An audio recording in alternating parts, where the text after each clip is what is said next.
स्वागत है। आज हम एक ऐसे शब्द पर बात करने वाले हैं जो हम सबने सुना है, शायद रोज इस्तेमाल भी करते हो, धर्म। पर इसका असली मतलब क्या है? क्या ये सिर्फ पूजा पाठ है, रीत रिवाज हैं, या कुछ और? इस सवाल का जवाब ढूंढने के लिए हम चल रहे हैं हजारों साल पीछे, कुरुक्षेत्र के मैदान में, और भगवत गीता की कहानी सुनेंगे, खासकर अर्जुन के नजरिए से। जरा सोचिए, वो कुरुक्षेत्र का मैदान, एक तरफ कौरवों की सेना जो अधर्म का प्रतीक मानी जाती है, दूसरी तरफ पांडव जो धर्म के लिए लड़ रहे हैं, और वहीं अर्जुन, सबसे बड़े धनुर्धर, अपने रथ पर खड़े हैं, सारथी हैं श्री कृष्ण। लेकिन जैसे ही वो सामने देखते हैं, युद्ध के लिए तैयार खड़े अपने ही लोग नजर आते हैं। भीष्म पितामह, गुरु द्रोण, भाई, दोस्त। कहते हैं, ये देखकर अर्जुन का दिल बैठ गया। वो इतने हिल गए कि हाथ से गांडीव धनुष छूटने लगा। उन्होंने हथियार डाल दिए। कृष्ण से कहा, हे कृष्ण, अपनों को मारकर क्या मिलेगा? ऐसा राज नहीं चाहिए मुझे, मैं नहीं लड़ सकता। ये था अर्जुन का, मतलब जिसे कहते हैं ना, धर्म संकट। और यहीं से वो बातचीत शुरू होती है, गीता का उपदेश, जो हमें धर्म समझाने की कोशिश करता है। हमारे पास गीता के अलग अलग संस्करण हैं, टीकाएं हैं, जिनसे हमने ये जानकारी ली है। तो चलिए समझते हैं अर्जुन की इस उलझन को, और कृष्ण कैसी रास्ता दिखाते हैं। हाँ, और ये जो अर्जुन की कहानी है ना, ये सिर्फ एक इंसान की कहानी नहीं है। ये असल में हर उस व्यक्ति की कहानी है जो कभी न कभी जिंदगी में ऐसे मोड़ पर आता है जब समझ नहीं आता कि सही क्या है, गलत क्या है, मेरा कर्तव्य क्या है, जिसे हम कहते हैं धर्म संकट। और मजे की बात यह है कि गीता का पहला श्लोक ही है, धर्म क्षेत्रे कुरुक्षेत्रे। अच्छा, धर्म क्षेत्रे। हाँ, यानी कुरुक्षेत्र सिर्फ एक युद्ध का मैदान नहीं था, वो एक धर्म क्षेत्र था, जहां धर्म की, मतलब सही गलत की परीक्षा होनी थी। अर्जुन को जो दुख हो रहा था, वो करुणा से था, अपनों के लिए मोह से था, जो कि बहुत स्वाभाविक भी लगता है ना? हाँ बिल्कुल, मतलब किसी के भी सामने अपने ही गुरु, अपने भाई खड़े हों लड़ने के लिए, तो मुश्किल तो होगा ही। तो कृष्ण ने, उन्होंने कैसे जवाब दिया अर्जुन की इस पीड़ा का? कहाँ से शुरू किया उन्होंने? देखिए, कृष्ण ने सीधे ये नहीं कहा कि चलो उठो लड़ो, ये तुम्हारा धर्म है। नहीं। उन्होंने पहले अर्जुन के दुख का, उसके मोह का कारण समझा और उसे जड़ से पकड़ने की कोशिश की। सबसे पहले उन्होंने ध्यान दिलाया आत्मा के सच पर। कृष्ण ने कहा, अर्जुन, तुम उनके लिए शोक कर रहे हो जिनके लिए शोक करना ही नहीं चाहिए। जो ज्ञानी होते हैं, वो न जीने वालों के लिए दुखी होते हैं, न मरने वालों के लिए। उनका पहला पॉइंट ये था कि तुम जिसे मैं और मेरा समझ रहे हो, हाँ। मतलब ये शरीर, ये तो खत्म होने वाला है। असली चीज तो है इसके अंदर की आत्मा, जो अमर है। आत्मा अमर है। ये तो बहुत ही, मतलब, पावरफुल विचार है। इसको कृष्ण और कैसे समझाते हैं? ये शरीर और आत्मा का रिश्ता क्या है फिर? कृष्ण एक बहुत ही खूबसूरत उदाहरण देते हैं। वो कहते हैं, जैसे हम पुराने कपड़े उतार कर नए पहन लेते हैं, वैसे ही आत्मा पुराने बेकार हो चुके शरीर को छोड़कर नया शरीर ले लेती है। अच्छा, हाँ। आत्मा न कभी जन्म लेती है, न कभी मरती है। वो हमेशा से है, हमेशा रहेगी, अजन्मा, नित्य, शाश्वत। हाँ। शरीर मरता है, आत्मा नहीं मरती। उसे न हथियार काट सकते, न आग जला सकती, न पानी भिगो सकता, न हवा सुखा सकती। वो अविनाशी है। लेकिन अगर आत्मा अमर है और शरीर सिर्फ कपड़े हैं, तो फिर जीवन में जो हम करते हैं, जो रिश्ते हैं, उनका क्या? कहीं ऐसा तो नहीं कि फिर सब अर्थहीन लगे? ये थोड़ा कंफ्यूजिंग हो सकता है। नहीं, ये सवाल बिल्कुल जायज है। कृष्ण ये नहीं कह रहे कि जीवन बेकार है या रिश्ते झूठे हैं। वो अर्जुन को उस गहरे मोह से बाहर निकालना चाह रहे हैं जो उसे उसका जरूरी काम करने से रोक रहा है। आत्मा की अमरता का ज्ञान एक बड़ा पर्सपेक्टिव देता है। ये बताता है कि मौत अंत नहीं है, बस एक बदलाव है।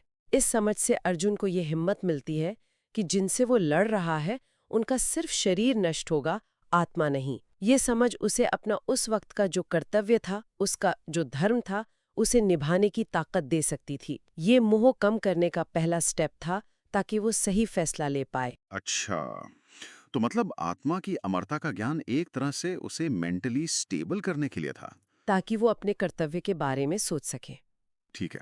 तो इसके बाद कृष्ण अर्जुन को उसके धर्म के बारे में क्या बताते हैं? अब जब दुख का कारण उतना बड़ा नहीं रहा, तो उसका कर्तव्य क्या है? हाँ, आत्मा का सत्य समझाने के बाद कृष्ण सीधे आते हैं अर्जुन के स्वधर्म पर। हम्म। स्वधर्म, यानी अपना खास कर्तव्य, जो आपकी प्रकृति, आपकी पोजीशन के हिसाब से तय होता है।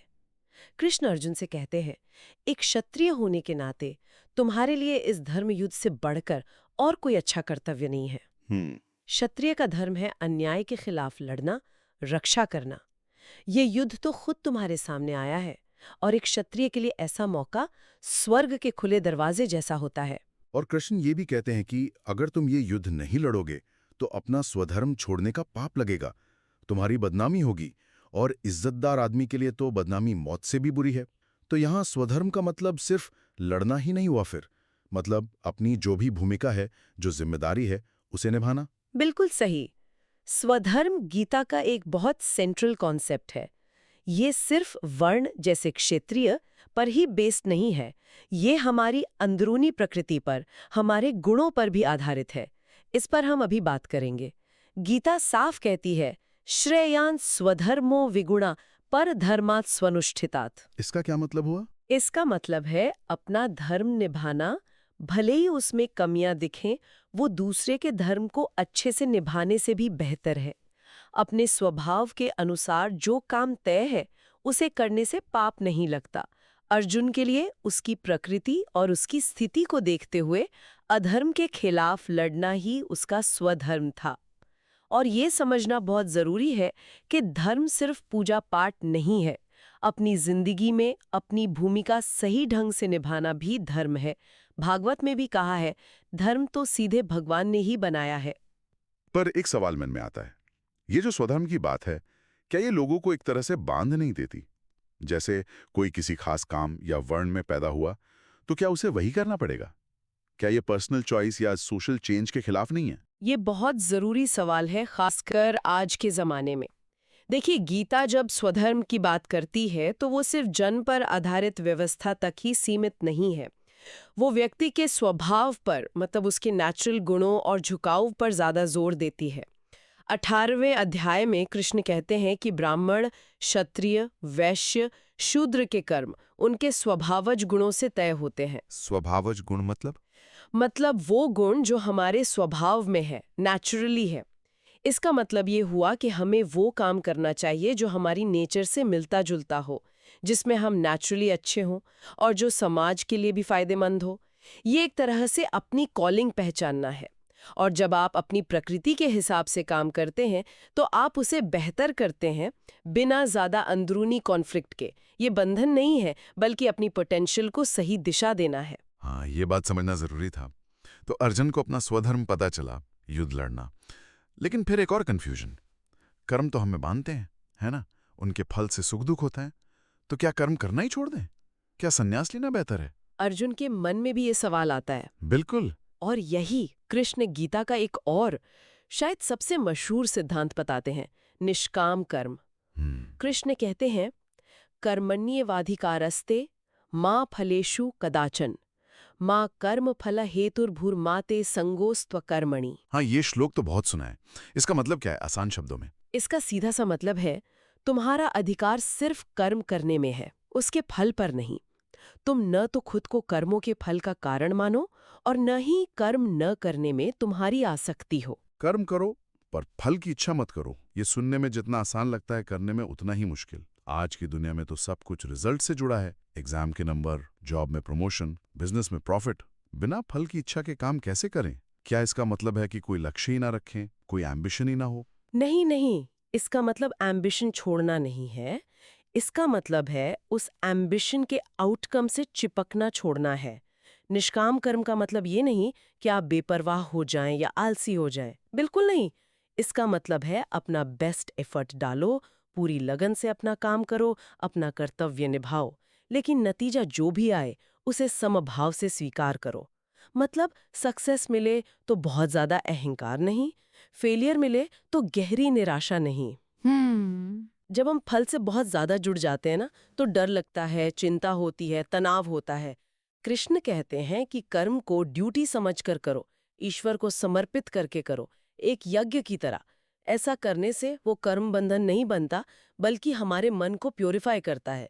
गीता कहती है कि जो फल की इच्छा छोड़कर कर्म करता है वो पाप से ऐसे अछूता रहता है जैसे कमल का पत्ता पानी से। वाह। ये सिद्धांत तो आज की जो बर्नआउट कल्चर है उसका सीधा जवाब हो सकता है। काम पर फोकस करो, रिजल्ट की चिंता में मत घुलो। कर्म को कर्तव्य समझकर करना, फल की इच्छा के बिना, ये तो वाकई जीवन जीने का एक तरीका है। आपने पहले गुणों की बात की थी कि हमारा स्वधर्म हमारी प्रकृति या गुणों पर भी आधारित है। ये गुण क्या हैं और इनका धर्म से क्या लेना देना है? हाँ, गीता के अनुसार ये जो पूरी दुनिया है ये प्रकृति के 3 गुणों या फोर्सेस से चलती हैं, सत्व, रजस और तमस। सत्व गुण होता है पवित्रता, ज्ञान, प्रकाश, सुख, शांति का गुण। रजस गुण होता है कर्म का, क्रिया का, इच्छा, एम्बिशन, पैशन, बेचैनी का। और तमस गुण होता है अज्ञान का, अंधकार, जड़ता, आलस्य, भ्रम, लापरवाही का। अच्छा। ये तीनों गुण हर इंसान में होते हैं, पर अलग अलग मात्रा में। किसी में सत्व ज्यादा, किसी में रजस, किसी में तमस। और यही कॉम्बिनेशन हमारा स्वभाव, हमारी पसंद नापसंद, हमारी श्रद्धा और हमारे कामों की डायरेक्शन तय करता है। ये तो बड़ा इंटरेस्टिंग है। कोई आसान सा उदाहरण दे सकती हैं कि ये गुण हमारी डेली लाइफ में कैसे दिखते हैं? बिल्कुल। जैसे मान लीजिए सुबह उठकर खुद से ही योग करने का मन करना, शांति से कुछ पढ़ना या सीखना, ये सत्व गुण का असर हो सकता है। वहीं दूसरी तरफ एक साथ 10 काम पकड़ लेना, हमेशा भाग दौड़ में रहना, कंपटीशन में आगे निकलने की होड़, ये रजस दिखाता है।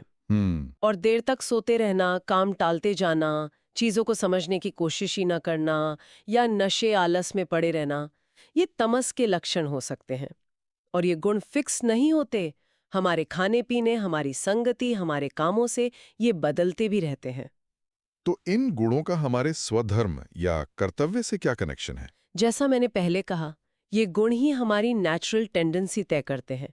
गीता के 18वें अध्याय में बताया है कि ब्राह्मण, क्षत्रिय, वैश्य और शूद्र के जो स्वाभाविक कर्म है वो इन्हीं गुणों के आधार पर है। जैसे ब्राह्मण, टीचर, प्रीस्ट में सत्व ज्यादा होता है तो उनके काम ज्ञान, शांति, सेल्फ कंट्रोल से जुड़े हैं। क्षत्रिय, वॉरियर, रूलर में रजस और सत्व का मिक्स होता है जो उन्हें बहादुरी, लीडरशिप, रक्षा के कामों के लिए मोटिवेट करता है। अच्छा। वैश्य में रजस और तमस का प्रभाव होता है जो उन्हें प्रोडक्शन और ट्रेड की तरफ ले जाता है। और शूद्र में तमस ज्यादा होता है जो उन्हें सेवा के कामों के लिए सूटेबल बनाता है।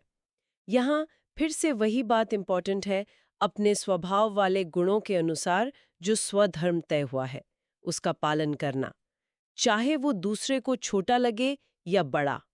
अपनी नेचर के खिलाफ जाकर काम करने की कोशिश अक्सर स्ट्रेस और फेलियर लाती है। अपने नेचुरल काम को ईमानदारी से करना ही धर्म है। ये पूरी बातचीत तो बहुत ही गहरी होती जा रही है। हमने देखा कि धर्म को एक चीज नहीं है, इसमें कई परतें हैं। ये आत्मा के सच से जुड़ा है, हमारे अपने कर्तव्य यानी स्वधर्म से जुड़ा है, कर्म करने के सही तरीके निष्काम कर्म से जुड़ा है, और हमारी अंदरूनी प्रकृति यानी इन 3 गुणों से भी। इन सब को मिलाकर देखें तो धर्म का आखिर मकसद क्या है? हम इसे फॉलो क्यों करें? गीता ये साफ करती है कि धर्म का असली सोर्स तो स्वयं ईश्वर है, श्री कृष्ण। उन्होंने ही वेदों और शास्त्रों के जरिए ये सिद्धांत बनाए हैं ताकि इंसान सही तरह से जी सके और अपने अल्टीमेट गोल तक पहुंच सके। अपने स्वधर्म को निष्काम भाव से निभाना असल में भगवान की पूजा करना ही है। कृष्ण कहते हैं, यतः प्रवृत्तिर्भूतानां येन सर्वमिदं ततम् स्वकर्मणा तमभ्युर्च्य सिद्धिम विन्दति मानव।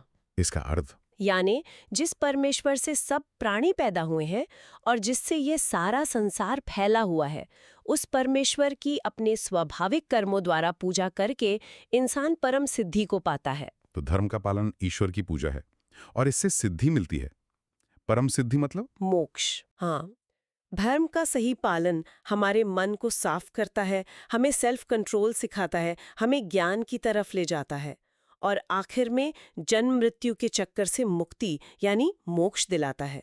जब कोई पूरी श्रद्धा से बिना फल की इच्छा के भगवान को डेडिकेट होकर अपना धर्म निभाता है तो उसे भगवान की कृपा मिलती है और वो परमानेंट स्टेट पा लेता है। और इसके उलट जो लोग शास्त्रों की बात नहीं मानते, मनमाने ढंग से जीते हैं, अपनी इच्छाओं और ईगो के गुलाम बनकर, मतलब अधर्म के रास्ते पर चलते हैं, उन्हें ना तो इस जीवन में सच्चा सुख मिलता है, ना सिद्धि मिलती है और न ही परम गति यानी मोक्ष। कृष्ण चेतावनी देते हैं कि काम, लस्ट, क्रोध, एंगर और लोभ, ग्रीड, ये 3 नरक के दरवाजे हैं। ये आत्मा को गिराते हैं। इसलिए समझदार इंसान को इन तीनों को छोड़ देना चाहिए। तो अगर सार निकालें तो धर्म सिर्फ कुछ नियम नहीं है, बल्कि जीने का एक पूरा नजरिया है।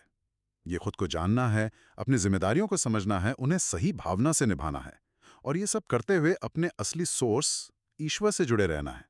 अर्जुन ने आखिर में कृष्ण की बात समझी, उनका मोह टूटा और उन्होंने कहा, नष्टो मोह स्मृति लब्धा करिष्ये वचनम तव।